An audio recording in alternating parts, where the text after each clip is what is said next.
Vamos a retocar algo que hablamos el primer domingo. ¿Será que Dios se puede alejar de nosotros? El capítulo 4 de Samuel es la prueba perfecta de que Dios se puede alejar de quien sea que no le honra. Oremos. Mi Dios, esta mañana tenemos que poner nuestro corazón y nuestro pensamiento delante de ti para que no vayamos a desaprovechar la oportunidad de reconocer si en algún área de nuestra vida necesitamos cambiar. Y Dios, si hay algo que nosotros tenemos que reconocer, te pido que ya no luchemos más contigo, que ya no batallemos más, que podamos ahora entender y conocer lo que tú quieres para nuestra vida, mi Dios, y que en ningún momento y en ninguna circunstancia tú te tengas que alejar de nosotros por nuestro pecado.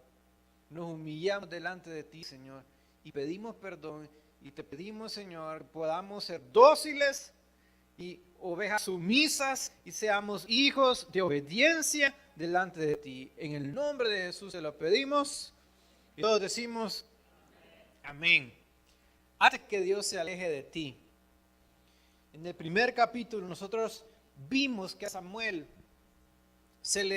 en el primer domingo, en el capítulo 3 de Samuel, se le advirtió a Elí, al sumo sacerdote, que tenía que ponerse cuenta con Dios, que tenía que arreglar su casa, porque Ofni y Finés, que eran sus hijos, estaban siendo sacerdotes también, pero uno, se estaban acostando con cual mujer llegara al templo, dos, estaban robando parte de lo que pertenecía a Dios en las ofrendas y en los sacrificios.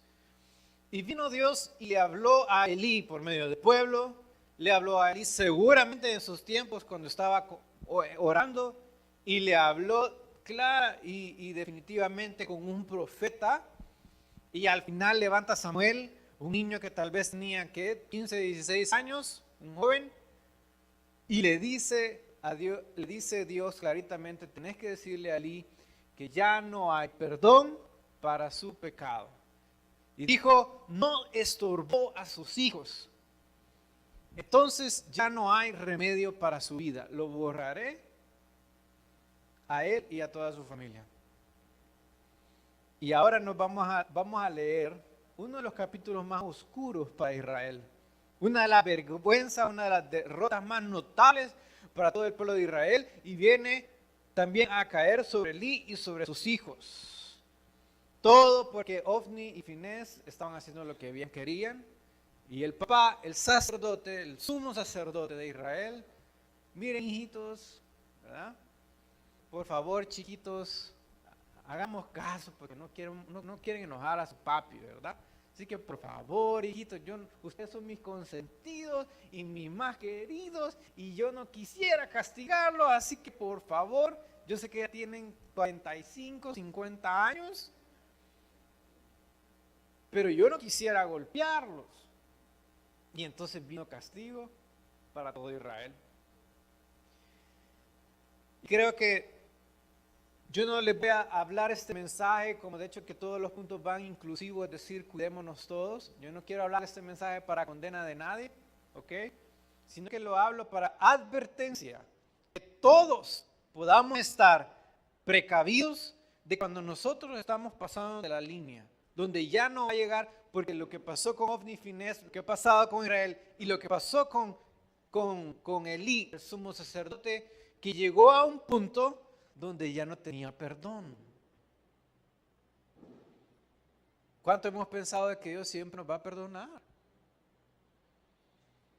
Pero ahí queda claro y escrito en la profecía, en capítulo 3, ya no hay perdón para ti. Es decir, podemos llegar a un punto, y eso quiero que lo entendamos bien, podemos llegar a un punto en que venimos a la iglesia y somos el sacerdote o somos el sumo sacerdote y ofrendamos y servimos y tenemos el atuendo y vamos de aquí para allá y tenemos todo el aparato religioso, pero nos hemos hecho insensibles a la voz de Dios. Es posible que tú seas del pueblo de Dios, pero ya no hay sensibilidad. ¿Y cómo comienza? Porque tú comienzas a negociar los pecados. Este sí y este no. y que este no le afecta tanto a los demás. Y este pecado tal vez 2 o 3 veces a la semana, y si no se me sale el guacal, está bien. Y comenzar a negociar pecados con Dios. Y sabe, esta semana leía un devocional muy revelador, porque dice, de Rick Warren, dice, cuando nosotros queremos entendimiento, primero debemos de obedecer. Póngale coco a esto. Algunos quieren entender la palabra de Dios, pero con Dios, el que no obedece, no entiende. ¿Cuántos entienden lo que les estoy diciendo? Que algunos quieren obedecer quieren entender sin obedecer, pero él decía, el entendimiento solo viene a aquellos que en repetidas ocasiones han obedecido el mandamiento. Y eso yo lo puedo ver clarísimo con aquellos que diezman. No aquellos que han diezmado una vez y 2 veces, vea, porque le fue bien y vea, le habían prometido a Dios el bono del fin de año y no, sino que aquellos que de plano se meten con Dios, mire, cuando ya son obedientes a su diezmo, esa gente jamás se retracta y dice, Dios me ha abandonado o voy a dejar de hacerlo. Ya no, ya tienen el entendimiento abierto. ¿Por qué? Porque han obedecido. El entendimiento viene después de la obediencia. No vas a entender nunca si no acatas y no comienzas a obedecer. Por eso es que algunos dicen, ay, pues yo no entiendo de la oración. Porque tienes que obedecerla para después entender, y después aquellos que hemos vivido un tiempo devocional todos los días, ya no lo querés negociar. Es decir, ya no hay forma en que yo deje de orar todos los días. ¿Entiendes lo que le estoy diciendo? El entendimiento se te va a abrir cuando tú comiences a obedecer. Pero si algunos andamos, ¿verdad?, negociando pecados y que puede ser que ya no tengamos perdón. Y le recuerdo, Dios te advierte 2, 3 y hasta 4 veces, como lo vimos en este caso. Pero Dios no te va a advertir 5, 6, 7 veces. Dios no nos va a arriar toda la vida. Llega un momento en el que Dios dice, bueno, usted quería, entonces dele, yo me retiro. No nos abandona porque Dios siempre está ahí dispuesto, pero puede llegar a un punto en el cual ni siquiera tú mismo quieras buscar a Dios. Porque cuando se muere la naturaleza divina, ya no vamos a querer reconocer nada. Nos volvemos duros de corazón, o como dice la Biblia, duros de cerviz, o nos volvemos necios. Y ya no vamos a querer buscar a Dios. Entonces ya no hay perdón para ti. No lleguemos a ese punto, porque aquí vamos a ver, con lo que vamos a leer en el versículo 1, que llega el día en el que Dios ya no te advierte, solo se aparta y viene la disciplina y viene el juicio sobre tu vida. Y ojalá ese día no nos llegue a nosotros. Vamos a comenzar viendo la notable derrota de Israel. Cuando Dios se aparta, la derrota en tu vida es notable. Versículo 1.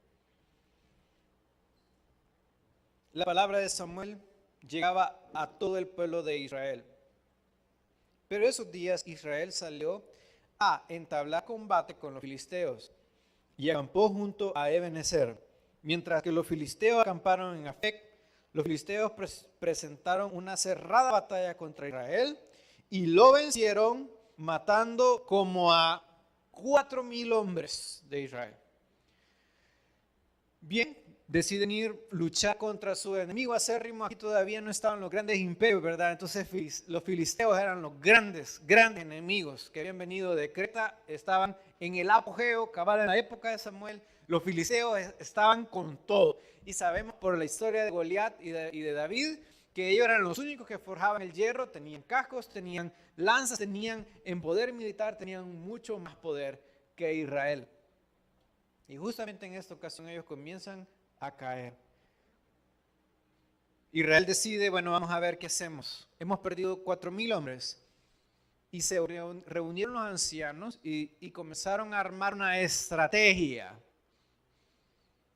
Estrategias sin Dios de nada sirve. Dice la Biblia, si Jehová no edifica la casa, y si Jehová no guarda, en vano vela la guardia. Entonces, ellos se reunieron y dijeron, vaya, vamos a hacer lo siguiente, que lo vamos a leer más adelante. Pero esas son las consecuencias. Si se pudiera poner peor, leamos el versículo 10. Ellos decidieron ir nuevamente a la batalla. Versículo 10. Y los filisteos pelearon y vencieron a los israelitas nuevamente y los hicieron ir a sus tiendas. Fue tan grande la mortandad que ese día cayeron 30,000 de infantería.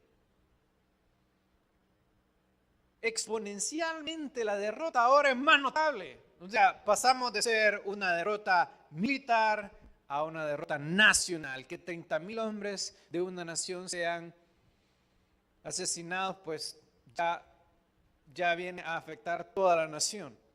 Ahora,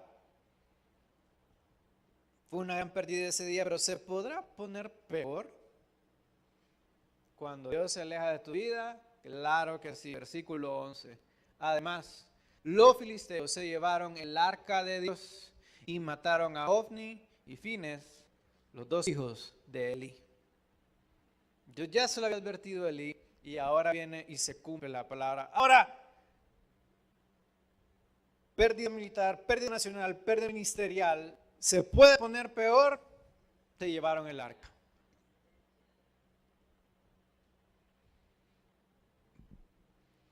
Todavía no es el final de la historia, porque en el versículo 18 llega un mensajero, le cuenta a Elí, dice, cuando el mensajero, le dijo que el arca de Dios había sido capturada, Elí se fue de espaldas y se cayó de la silla cerca de la entrada del templo y se desnucó y murió, pues ya era viejo y estaba pesado. Durante 40 años se había gobernado el pueblo de Israel. No sabemos si Elí se murió de un ataque al corazón antes de desnucarse. Pero qué día más oscuro para Israel. Derrota de todo tipo, marcado y notable. Y aquí, cuando nosotros vemos derrotas de este tipo, solo el que es burro, solo el que es necio, no puede ver lo que Dios está tratando de decir, porque el mensaje es clarito. Yo ya no estoy con nadie, yo ya no estoy con pueblo, ya no estoy con sacerdote, ya no estoy con nadie que no me honre a mí. Una mujer pudo ver, y es la nuera de Elí, la esposa de Finés. En ese día, cuando oyó lo que había pasado, se habían muerto, 34,000 hombres del ejército de Israel, se había muerto su esposo, lo habían matado. Al oír la noticia, su suegro había caído desnucado y el arca de Dios había sido quitada. Ella estaba embarazada y al escuchar claro todo esto, estaba cerca de su día de parto, y al escuchar toda esta noticia, ¿qué pasó? Indujo todos los labores de parto, ¿verdad? Esto fue una noticia demasiado fría y en efecto comenzó a dar a luz a este bebé, casi muriéndose ella, y dijo, en lugar de regocijarse ese día, claro, imagínense la mortandad, ella dijo, para que quede claro lo que ha pasado aquí, mi hijo se va a llamar Icabod, que quiere decir la gloria ha sido quitada. El propio nieto, el único sobreviviente de la casa de Elí, ahora vivía con el nombre para contar la derrota que había pasado Israel ese día. ¿Qué tal eso? El único descendiente de Elí, el único nieto, ahora llevaba la desgracia en su nombre. ¿Qué nombrecito ese? Pero qué fuerte había vivido la derrota de Israel para que esto pasara. Y yo creo que esta mujer entendió el mensaje clarito, porque de forma tan trágica nos hace ver Icabod la gloria de Israel ha partido. Ya no hay gloria, sin gloria y cabod. Y sabe, usted puede perder su trabajo, usted puede perder su salud, usted puede perder sus ingresos, usted puede perder algún compañero o compañera, pero no hay nada peor que perder la presencia de Dios en nuestra vida. Y esta mujer lo entendió. Incluso cuando dice que a Elí le contaron que Ofni y Finés había muerto, pero cuando oyó que el arca había desaparecido, entonces se fue de bruces. Y yo quiero decirle a usted, usted puede perderlo todo en la vida, pero si perdemos la presencia de Dios, entonces ahí sí estamos fritos. Todo lo demás se puede ir, pero cuando ya Dios se ha alejado de nosotros, ¿qué más salvación podemos tener? Órele a Dios para que ese día no llegue en su vida. Porque cuando ya la gloria o la sin gloria, la gloria de Dios ha partido de nuestra vida, no hay nada más que nosotros podamos perder. Al final de la tragedia de todo el pueblo, pues solo les tocó entender que Dios se había apartado de ellos. Y hoy quiero invitarle a darle unas advertencias, que estudiemos este pasaje y veamos qué es lo que Israel no quiso entender antes que de Dios se alejara de ellos. Y vamos a hablar de 5 advertencias antes que Dios se aparte de ti. ¿Ok? 5 advertencias antes que Dios se aparte de ti. Vamos a leer el versículo 3. Cuando el pueblo volvió al campamento, esto es, regresando a la historia de la primera derrota, los ancianos israelitas preguntaron, ¿por qué permitió el Señor que los filisteos nos vencieran? Vayamos a Silo, donde está el arca del Señor. Ella tiene que acompañarnos siempre para que nos salve de nuestros enemigos. Entonces el pueblo mandó a traer de Silo el arca del pacto del Señor de los ejércitos que habita entre los querubines. Ofni y Finés, los 2 hijos de Elí, resguardaron en Silo el arca del pacto de Dios. Cuando el arca del pacto del Señor llegó al campamento, todo el pueblo de Israel gritó con tanto júbilo que la tierra se estremeció. Otras versiones dicen que fue tanto el júbilo que tembló en la tierra, de tan felices que estaban de tener el arca. Número 1, cuidémonos de confiar en ritos. Primera advertencia, ¿a qué te has acostumbrado tanto que viene a ser tu elemento de confianza? ¿Es la iglesia? ¿Es el pastor? ¿Es el aceite? ¿Es la camándula? ¿Es la estatuilla? ¿Qué es? ¿El rito? ¿Es el servicio? ¿Es el ministerio? ¿Qué es? Es el Salmo 23 abierto en la puerta de tu casa, pero con cuidado de confiarnos de los ritos, y a eso le agrego de la fórmula, de los objetos, de la rutina, de las ceremonias, de cualquier cosa que no sea Dios. Ten cuidado de confiar en cualquier cosa que no sea Dios. Y este mensaje no es para la gente que no ha venido a la iglesia, este mensaje es para los religiosos. Este mensaje es estrictamente para la gente de la iglesia, para la gente que tiene rutinas o tiene algún tipo de ceremonias que ha llegado a depender de ellas. Este va a ser el meollo del asunto, por eso vamos a tener aquí la mayor cantidad del tiempo. Israel le apostó, y por eso le puedo decir que no hay objeto que usted me pueda decir que sea válido. Porque Israel apostó al objeto más icónico, más santo que existía en ese momento. Entonces ya después del arca del pacto no creo que haya algún santo que se le ponga. La misma arca del pacto dijo, traigamos el arca del pacto para que vaya con nosotros. Le apostaron todo al arca del pacto, porque representaba la presencia de Dios mismo. Dios mismo dijo que Él iba a habitar ahí, ¿verdad? Ahora, el arca del pacto tenía que mantenerse en un solo lugar, y ese era el lugar santísimo. Es decir, el arca del pacto estaba designada a un lugar en el templo, no en la batalla, a menos que Dios lo dijera. Y aun que ellos mandaron a traer el arca del pacto, no iba a funcionar. ¿Sabe por qué? Porque la esperanza de ellos estaba en la caja. Porque en otras ocasiones les funcionó. Le funcionó a Josué, le funcionó a Moisés, le funcionó a David. Pero en esta ocasión no iba a funcionar. Porque los ancianos, que no son sacerdotes, dijeron traigan el arca. Como diciendo, bueno, traigamos el arma secreta, ¿verdad? ¿Cuál es la madre de todas las bombas? ¿Cuál es lo non plus ultra? ¿Cuál es el amuleto de buena suerte de Israel? El arca. Sáquenlo entonces, ¿verdad?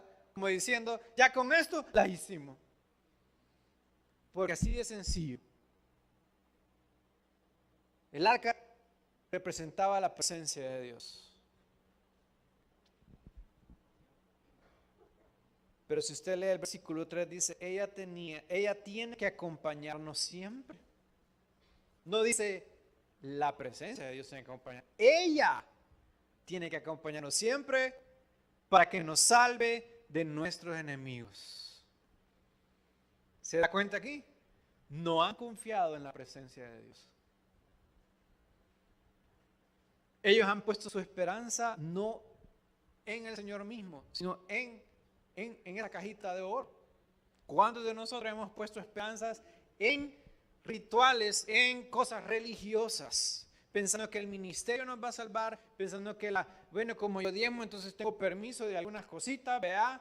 Tengamos cuidado de nosotros pensar que podemos reemplazar nuestro tiempo de oración, nuestra relación con Dios por, ay, hermanecita, hoy por mí, y échale aceite a mí, unja la oficina, unja el cajero, ¿verdad? Para que salga el dinero.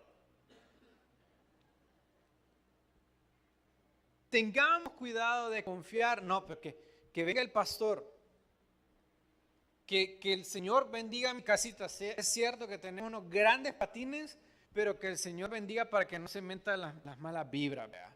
Entonces yo voy a poner la Biblia en el capítulo 91, en el 23, y no va a entrar nada malo. Solo la cantidad, ¿verdad?, de borrachos que entran por la puerta. Y creemos que Dios tuvo que bendecirme. Si ni el arca del pacto le ayudó a Israel en ese momento, ¿qué tiene usted? ¿En qué podemos confiar nosotros? ¿En el aceite? ¿En que vamos a confesarnos después? ¿En que me voy a santificar después? ¿En que yo tranquilo, pero como predico, como estoy en el ministerio, como Elí, como Ofni, Finés? Lo bonito de tener una relación con Dios es que nos cambia las ceremonias. Un día Dios te puede decir, bueno, hoy vamos a orar largo y tendido y vamos a clamar. Y otro día Dios te dice, vamos a estar en silencio. Hoy no va a haber clamor, hoy va a haber paz. Y el otro día, hoy vamos a alabar y alabas. Y el otro día, hoy tal vez no hay oración, hoy vamos a leer. Y hoy vamos a estudiar la Biblia. Pero algunos ya entramos en una rutina y tenemos que cumplir los 5 minutos de la forma en que, y Dios nos dice, no, cuando oréis, no uséis vanas repeticiones, como los hipócritas. Dios ya sabe lo que tienes necesidad. Pero, como ahorita viernes y sábado me porto mal porque el domingo voy a la iglesia. Cuidado, antes que Dios se aleje de ti, deja de confiar en ritos, en ceremonias, en objetos, en estatuillas, en lo que sea, en amuletos, incluso en la iglesia misma. Nuestra esperanza tiene que estar en Jehová, Dios de los ejércitos, y en nuestra relación y en nuestro caminar a diario con Él. ¿Cuántos están de acuerdo? Por eso dice la Biblia, no hay mediador entre Dios y los hombres, solo Jesucristo, hombre, a Él nosotros le buscamos. Y sabe, creo que por esta misma razón no han encontrado el arca del pacto. Ahora dicen que Indiana Jones encontró el arca del pacto. Pero, ¿sabe? Yo creo que Dios mismo ha prohibido que se encuentre ese objeto. ¿Qué pasaría hoy en día si se llegara a encontrar en una excavación el Arca del Pacto? ¿Cómo? Pleitos, guerras, pero ¿qué más? ¿Qué peor que todos los pleitos y las guerras? Adoración a un objeto. Por esto mismo, yo creo que Dios no va a permitir que se encuentre el Arca del Pacto. Mucho menos los 10 mandamientos. Porque entonces los ponen en algún lugar y toda la gente de todo el mundo, incluyendo nosotros los cristianos, nos vamos de viaje a donde sea que esté, a adorar y tal vez a cincelarle un pedacito para traerlo en la casa y colgarlo en el carro o lo que sea. Porque somos en extremo religiosos. Nos encantan las cosas, los rituales. Y fuéramos a venerar, y sabe que yo antes me preguntaba, ¿por qué Dios, por qué Jesús nos dejó sacramentos como el bautismo en agua, como una representación de la muerte al pecado y resurrección en el Señor? ¿Qué forma más sutil? Y ahora le digo esto porque cuando uno lo está haciendo del otro lado, y cuando uno es pastor, uno se comienza a preguntar sobre estas ceremonias. Y digo, qué sutil y qué ambiguo y qué sencillo es esta ceremonia. La Santa Cena es bien sencilla. Y creo que por esto mismo, porque si Dios nos hubiera mandado a hacer algo más grande, nos volvemos locos y comenzamos a venerar lo que no es. Pero hágame una estatua de una pila con agua. Hágame usted una estatua de los pancitos y del... No, porque yo sabía que nosotros somos tan religiosos que cualquier cosa, sí o no, nosotros a la Biblia no le ponemos nada encima porque, uy, te guarde. Pero Dios dice, Dios se agrada más en que obedezca esto a que no le pongas nada encima. Entonces le estoy hablando de relación. ¿Cómo se presentó Dios en el monte Sinaí? Si Él se hubiera presentado como un gigante de piedra, ya hubiéramos hecho un gigante de piedra. Pero como se presentó en un tormenta, en lluvia, en relámpagos, hágame una estatua de eso, pues. La ambigüedad es por lo mismo. Dios ha sido tan delicado. De hecho, nosotros tenemos siempre alabanza, vea, 3 de júbilo, dos tranquilas, 2 pegadas, vea, y luego tenemos el culto. Pero Dios no dice que tenga que ser así el culto. Nosotros podemos venir un día y solo oramos, pero hemos empezado a venerar el programa, vea, tiene que ser así. ¿Por qué? Ni Dios puso un reglamento de cómo iba a ser el servicio. Entonces, Dios nos está diciendo, confía en mí, no confíes en toda la ceremonia, no confíes en que te van a untar de aceite. De hecho, sepa lo que el aceite en el Nuevo Testamento solo se usa para los enfermos.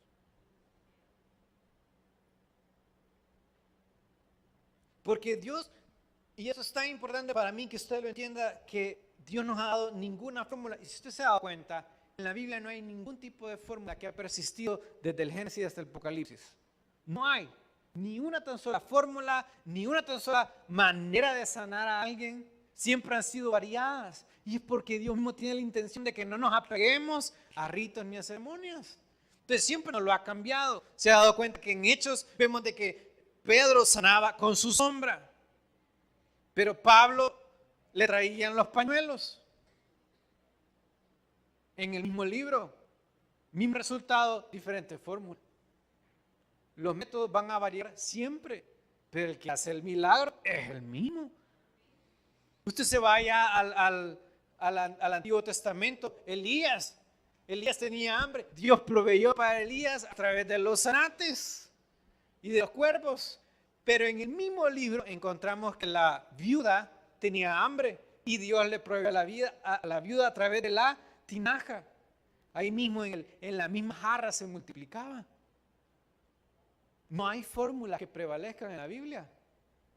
No hay manera de... Usted váyase a ver Jesús, la ceguera, es una de las formas más curiosas en que Jesús sanó, porque una vez lo hizo escupiéndole en la cara al hombre.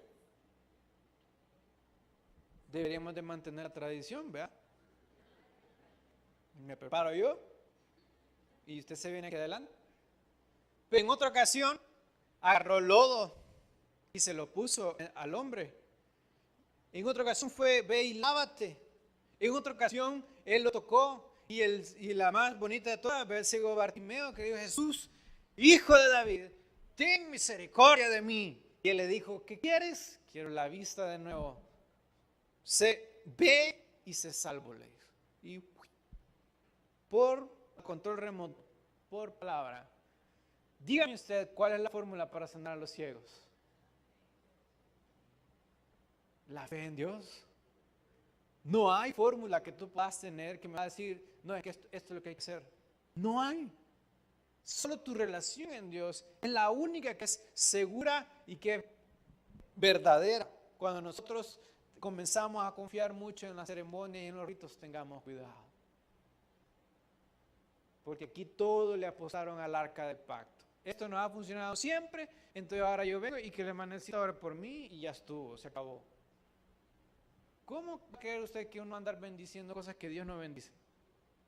O que el pastor, vea, que nos vaya a casar el pastor. ¿Cómo puedo yo casar a alguien cuando están en desorden? Tengamos cuidado de comenzar a confiar en los ritos para recibir bendición. El mensaje es bien claro. Solo podemos confiar en Dios. Así que uno, cuídese de confiar en ritos. 2, cuidémonos de querer manipular a Dios. Palabra clave en este punto, ¿cuál es? Querer. A Dios no se le puede manipular. Dice: no os engañéis, Dios no puede ser burlado. Querer es la palabra clave, porque no se puede engañar a Dios. Sin embargo, algunos creemos que le vamos a salir adelante. No diga amén y no levante las manos. Y los testimonios vamos a dejar para después también. Pero algunos creemos que me voy a salir con la mía y Dios me va a bendecir aquí, acá y allá, y yo viviendo en pecado. Tenga cuidado de querer manipular a Dios. No hay forma que usted salga adelante con esto. ¿Para qué querían el arca ellos? Eso está en el versículo 3. ¿Para qué querían el arca? Para que Dios destruyera a mis enemigos. Es decir, yo quiero que Dios esté de mi lado, a mi conveniencia y de la forma que yo quiero. Yo vivo como yo quiero, pero quiero los resultados que Él me da. ¿Verdad? Yo quiero toda la bendición, pero no quiero la santificación. Ellos solo querían que Dios cumpliera sus propósitos. ¿Cuántos de los que estamos acá solo andamos buscando a Dios por los panes y por los peces? Pero no porque queremos obedecer su palabra o por el bien de Él o de su reino. Tenga cuidado si usted está queriendo manipular a Dios y solo está esperando que Dios le bendiga en toda área de su vida cuando no tenemos nada que ofrecerle nosotros. Muchos no buscan a Dios por su voluntad, sino por su bendición. Y Dios solo es bueno siempre y cuando me cumpla. Señor, bendice esta relación, aunque nos andamos revolcando, ¿verdad? Pero Señor, bendícelo. Y esta es mi novia, Señor, yo me agarro con ella, tú la convertís y yo te ayudo. Esos negocios, vea, que son un poquito descarados, vea, sáname incluso pues para cuidar a mis hijos. Ajá, pero ¿y qué de servirle a Él? Ah, no, porque yo soy hija del rey, entonces devengue para el reino. No podemos agenciarnos las bendiciones de un rey si no trabajamos para el mismo reino. No puede usted jalar bendiciones del reino para su familia nada más. Hay que comenzar a hacer algo de servir, porque Dios sirve a los que sirven, pero algunos no sirven para nada. Agárralo usted como quiera. Pero tenemos que dejar de manipular a Dios. Señor, abrime esta puerta. ¿Y para qué quieres que Dios te abra esa puerta? ¿Para qué quieres que Dios te dé esa oportunidad? ¿Qué gano yo? Dice Dios. ¿Se acuerda usted que en la última tentación en la segunda tentación de Jesús en el desierto, allá en Mateo 4, Satanás lleva a Jesús al pináculo del templo, a la parte más alta del templo, y lo tienta nuevamente. Y le dice, si tú eres el Hijo de Dios, ¿por qué no te tiras? Porque escrito está que Dios mandará ángeles que no hagan que tus pies tropecen en piedra y que te guardarán de la caída, básicamente. Muchos hacemos esto con Dios. Bueno, Señor, voy a arrancar ese negocio con este fulano pero ahí me bendecís. Y se deja ir. Recuérdese cuál fue la respuesta del Señor Jesús. Escrito está, no tentarás al Señor tu Dios. Cuidado con querer manipular a Dios. Israel dijo, si viene esta caja con nosotros, Dios tiene a fuerza que librarnos de los filisteos. ¿Por qué? Porque este es su propio signo, su símbolo, su representación. Aquí es el arca, aquí está el poder. Y si morimos con el arca, es porque Dios no está vivo. No viene Dios, bueno, cree eso, dale, que se la lleven. Y allá yo también les voy a caer encima. Pero yo no tengo por qué hacerle favores a nadie solo porque cree que ahora yo me voy a caer del trono si no les ayudo. Tengamos cuidado de querer manipular a Dios. Dios nunca probó ese método de andar jalando el arca de aquí para allá. Y David lo llegó a entender en este mismo libro. Y dijo, el arca pertenece en el lugar santísimo. No es un amuleto de buena suerte. ¿Cuántos hermanitos andarán con la Biblia debajo del brazo? Pero ¿cuántos realmente obedecerán lo que está ahí?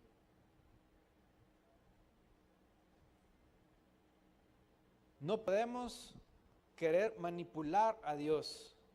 Si usted trata de manipular a Dios, el tiro le va a salir por la culata.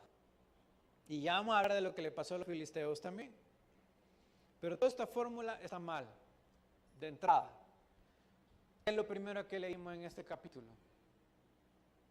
Que la voz de Samuel era como la voz de Dios. Eso está el último versículo del capítulo anterior. Y al inicio dice, y Dios estaba con Samuel. Pero en ningún momento el pueblo de Dios va donde Samuel. ¿Donde quiénes van? De los ancianos. Donde Ofni y Finés. Mucha gente hoy en día anda buscando al pastor que mejor le conviene. Aquel pastor que tiene la cola pateada en Talaya, porque entonces no hay autoridad moral sobre él que me exija a mí que yo tenga que arreglar mi vida. Manipulación. Bueno, incluso a veces dentro de la misma iglesia, ¿verdad? Cuando saben que la hermana Elcita me va a ayudar aquí, no, mejor voy donde el pastor, no, mejor voy donde el líder, no, y ahí anda, ¿verdad? Como rebotando a ver quién le aprueba. Tengamos cuidado de esto. Israel lo hizo, esto no es nada nuevo, esto es viejo. Decidieron, bueno, ahí está Samuel, él es la voz de Dios. Pero no vamos a ir donde Samuel, vamos a ir donde Ofni y Finés. Y sabe, que yo entienda, nunca el pueblo manda a los sacerdotes. Pero en el capítulo 4, sí. Dice, mira Ofni y Finés, anda trayendo el arca, pues. Y aquí te esperamos y vas con nosotros.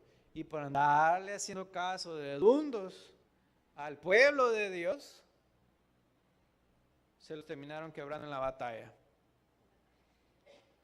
Porque no ordena el pueblo al sacerdote, sino Dios al sacerdote y le dice al pueblo. Ese es el orden. Pero aquí todo estaba revésado por querer salir adelante. No os engañéis, se lo repito, Dios no puede ser burlado. Todo lo que el hombre siembra, eso es lo que va a cosechar. Entonces yo tengo que tener cuidado, usted tiene que tener cuidado de querer salirle adelante a Dios y que Dios le bendiga en todas sus áreas y uno no cambia nada. ¿Habla Jehová? Bueno, otra advertencia que le quiero dar. Antes que Dios se aleje de ti, cuidémonos de confundir emoción por devoción. Versículo 5 dice: todo Israel gritó con tan gran júbilo que la tierra tembló. Cualquiera que hubiera pasado cerca de ahí hubiera dicho: wow, la presencia de Dios ha llegado a Israel. ¿Ya? Esa iglesia está pero en fuego. Esa iglesia tiene una alabanza tan fuerte que realmente algo tiene que estarse moviendo en ese lugar. Seguramente es porque Dios mismo está ahí haciendo milagros y está dando palabra. Tenga cuidado en confundir emoción con devoción. La Biblia dice: si yo no tengo amor, dice, si no tengo a Dios, soy como un metal que resuena, como un címbalo que retiñe. No se trata de la iglesia que hace la bulla. No se trata de la iglesia que revienta los parlantes. No se trata de la iglesia que tiene a todo el mundo brincando y danzando. Se trata de aquellos que tienen amor por obedecer y por hacer la voluntad de Dios. No le estoy diciendo, y con eso no me entienda, porque si algún día nos ponemos a brincar y a danzar aquí, pues también, qué bueno. Si nace de nuestra relación con Dios, no podemos juzgar a nadie por la forma en que adora, así que tampoco se vaya a ir, vea, ahora que pasa enfrente de una iglesia que está ahí, que retumba, no, tampoco la juzgue. Pero usted, en lo personal, no piense que entre más gritamos y más hagamos, somos más espirituales.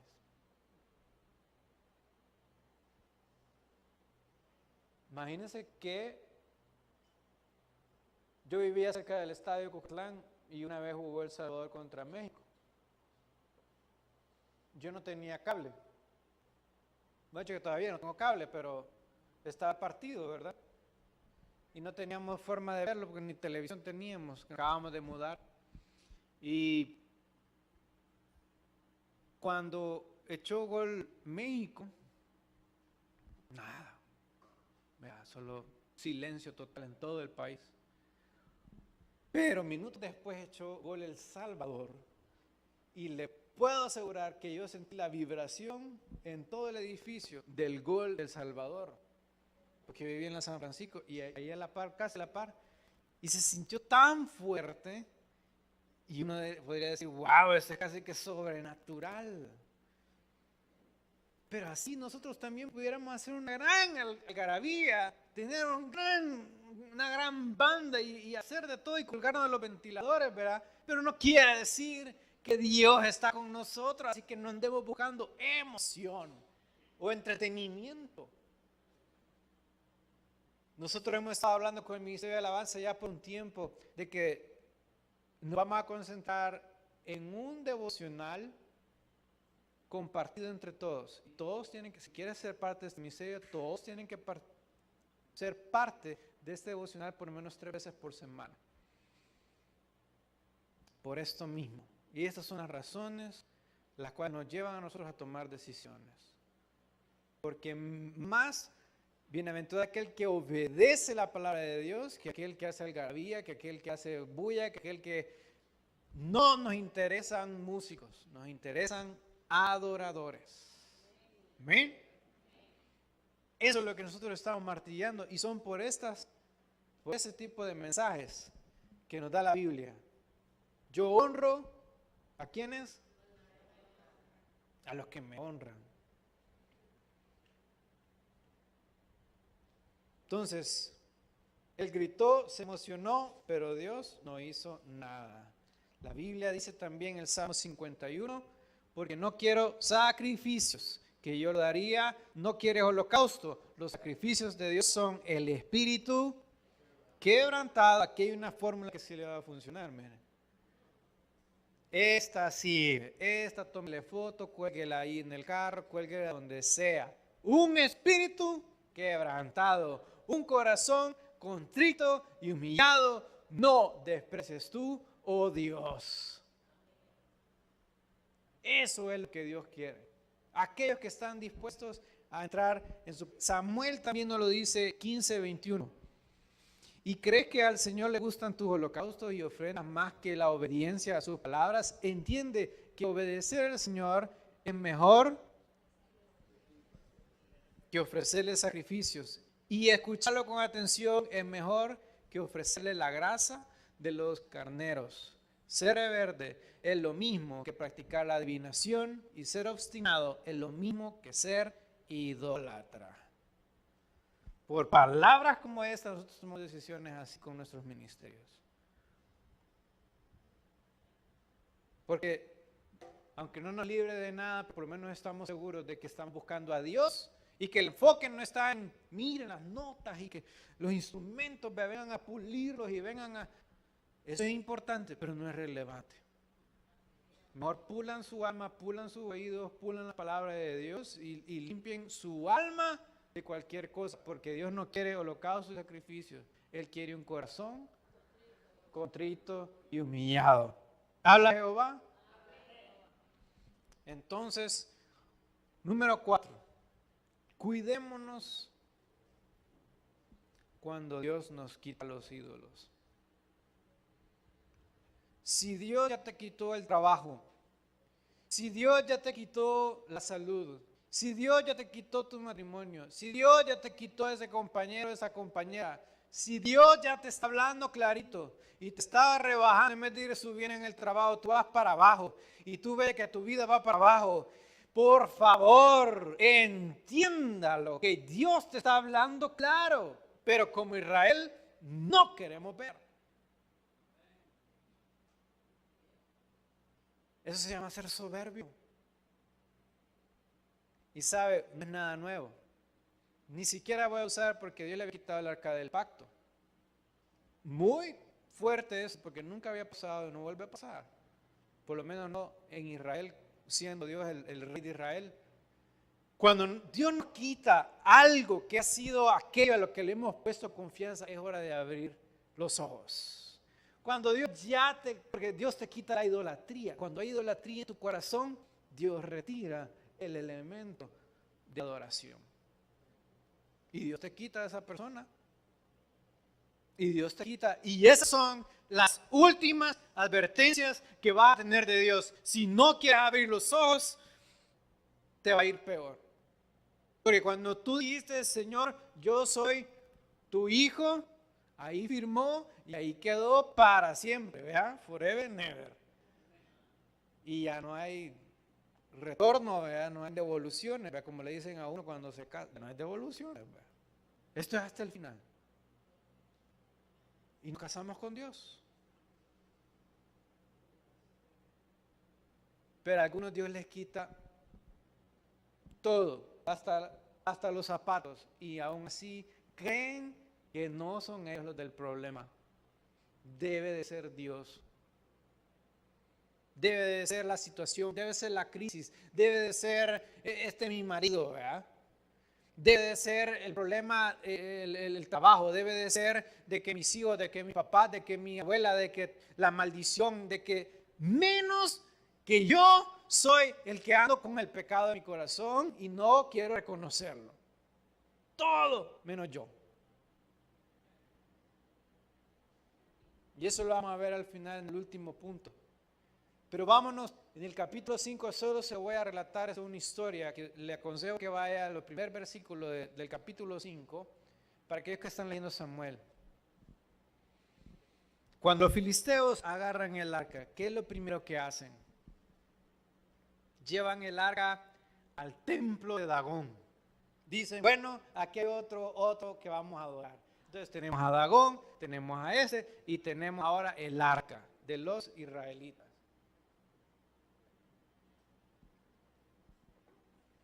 Dios no comparte su gloria con nadie. Y lo ponen a la par de Dagón. Dagón se entiende que era una estatua con manos, con cabeza, con trozos, con todo. Y ahí estaba el arca par. Esa misma noche, misteriosamente, Dagón, ¡pah!, se cae la estatua de Dagón. Y dice que cae, pero vea, de hocico y en reverencia al arca de Jehová. Bueno, dicen los filisteos, ¿y este volado quién lo puso? Vea, lo vamos le vamos a volar la cabeza porque no la pegó bien. Porque somos necios. Y entonces dicen que la vuelven a poner. Pero entonces dice Dios, no me querés entender, vea.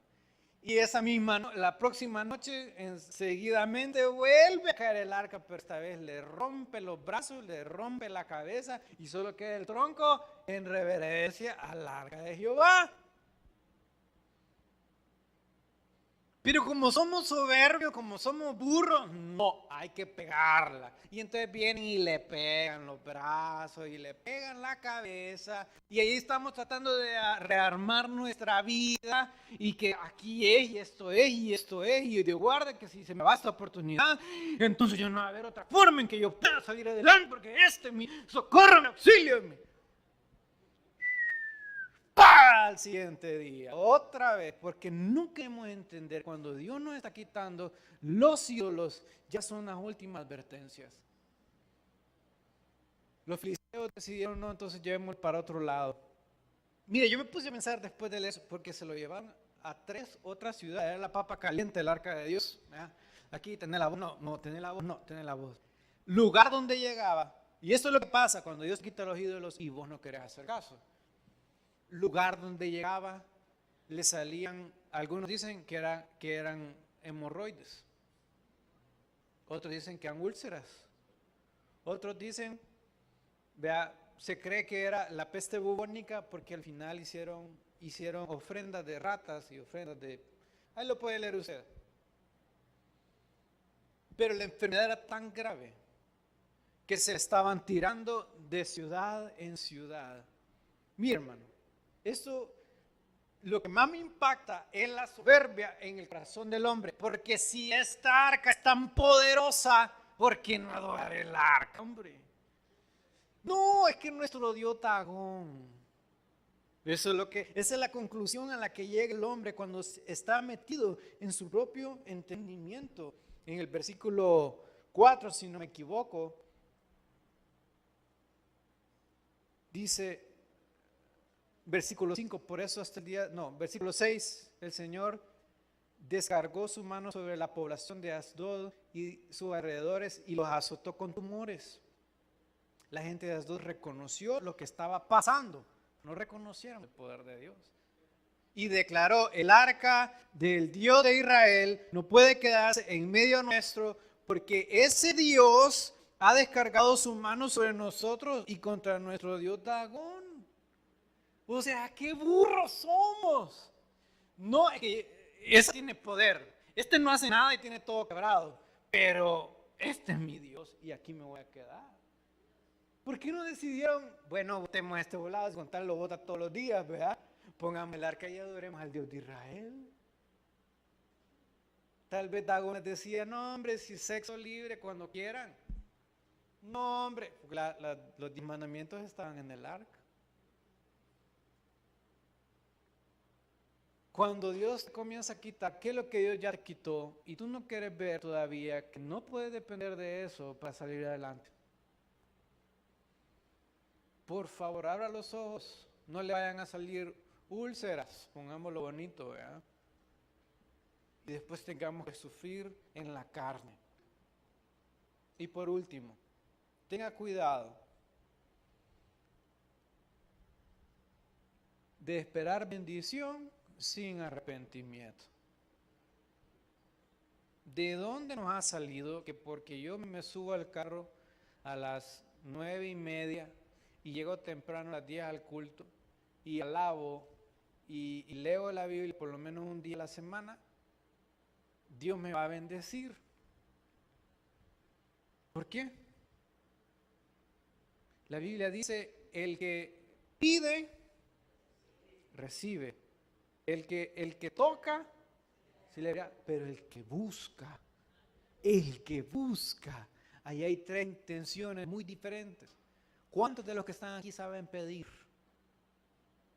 Si yo digo, vaya, yo los voy a invitar a comer, ¿a dónde quieren ir?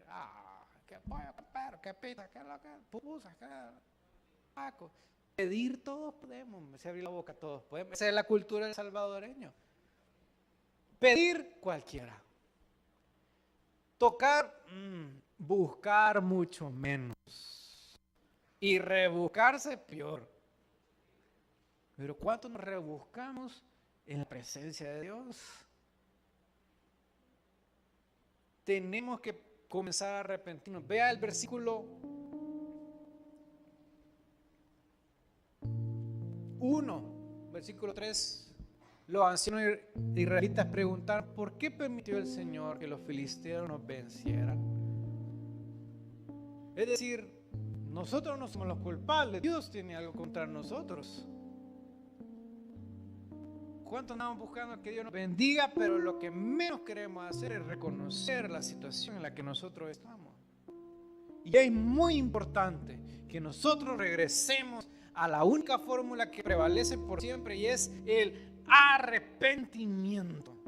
Dice Crónicas, segunda Crónicas 7:14, vea: si mi pueblo se humillase y buscare mi rostro, entonces yo abriré la ventana de los cielos, entonces yo oiré, entonces clama a mí y yo te responderé. No podemos esperar que Dios nos bendiga solo por bendecirnos, solo porque yo vengo a la iglesia, porque yo sirvo, porque yo predico.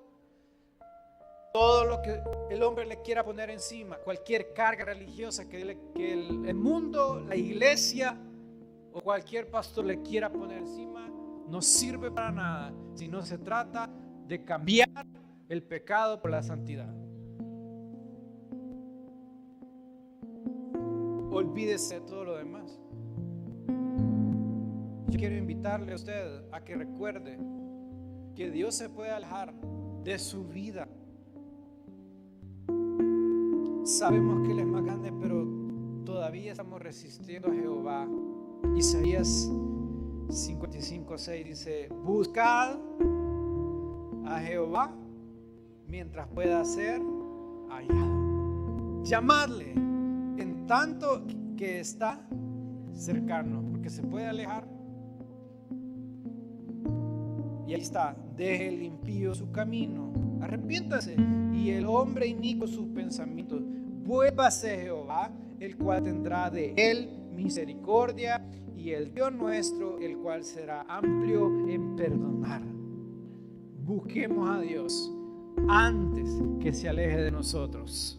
Amén. Cerremos nuestros ojos.